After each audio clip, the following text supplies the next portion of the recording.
О чем говорят события последних дней? Мой ответ – мы с вами не одни.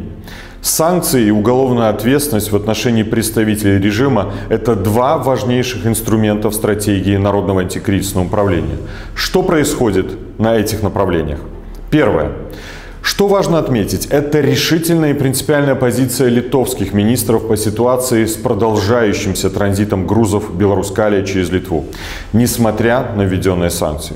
Заявление министра транспорта и коммуникаций Мариуса Скуодиса и министра иностранных дел Габриэлюса Ландсбергиса о готовности уйти в отставку – это пример для каждого европейского политика, который дорожит репутацией своей страны и ставит политическую ответственность и справедливость превыше своей карьеры.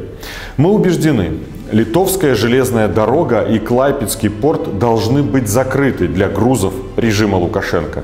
И надеемся, что правительство Литвы сделает выбор в пользу ценностного политического решения и остановит калийный грузопоток в ближайшее время. Второе важное событие – это совместное заявление председателя делегации по отношению с Беларусью, польского евродепутата Роберта Бедраня и постоянного докладчика Европарламента по Беларуси, литовского евродепутата Петроса Ауштравичуса о принятии пятого пакета санкций против режима Лукашенко. Это заявление было опубликовано на сайте Европарламента 7 декабря и гласит, что несмотря на недавнее принятие новых санкций, ЕС необходимо занять гораздо более решительную позицию по усилению давления на режим Лукашенко.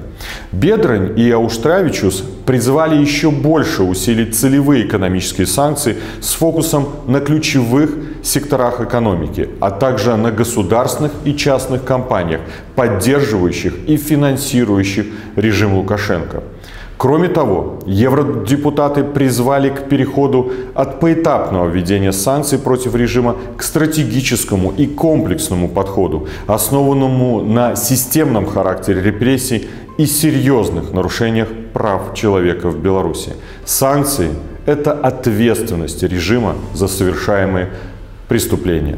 Время половинчатых мер давно прошло, заявили Бедрань и Ауштравичус, и призвали Евросоюз как защитника демократии начать работу над новым, более амбициозным набором санкций. Следующие меры должны охватить гораздо больше чиновников и организаций, причастных к репрессиям и подлому использованию мигрантов, и ударить по самому больному месту режима, по его карману, сказано в заявлении. Мы, в свою очередь, находимся в постоянном рабочем контакте с авторами заявления и окажем им все необходимое содействие для претворения озвученного подхода в жизнь. Третий важный сигнал – свидетельские показания белорусского авиадиспетчера о принудительной посадке самолета Ryanair, из которых следует, что это была спецоперация КГБ Лукашенко с целью захвата Романа Протасевича. А разве кто-то сомневался? Также прокуратура Польши заявила, что никакой угрозы взрыва на борту самолета не было, а значит и не было причин сажать его в Минске.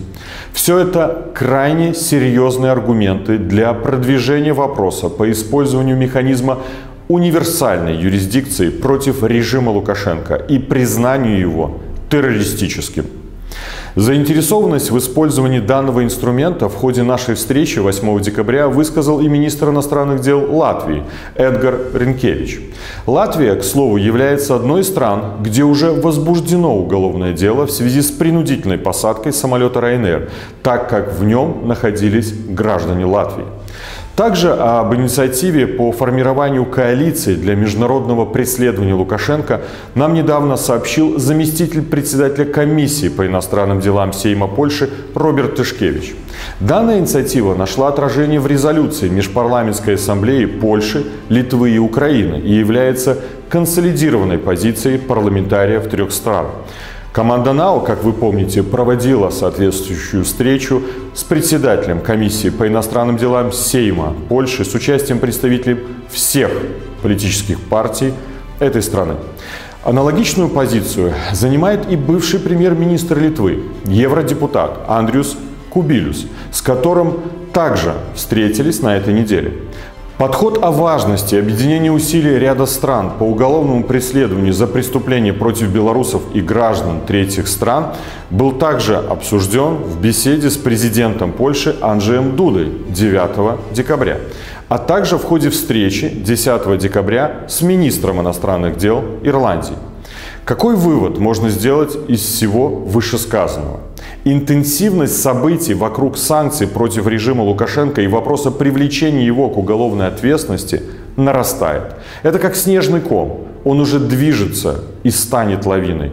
Мы видим, что стратегия Народного антикризисного управления находит все больше отклика на международной арене, и будем продолжать активно доводить ее до европейских политиков в ходе каждой встречи, в ходе ближайшей встречи, еще до конца этого года.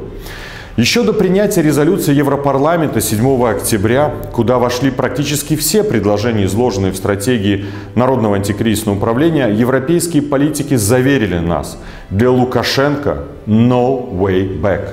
Но нету дороги назад. И у нас тоже. Мы должны пройти этот путь до финала. И каким бы сложным он не был сегодня, мы отчетливо понимаем, что идем по нему не одни. А значит, самое время прибавить шаг.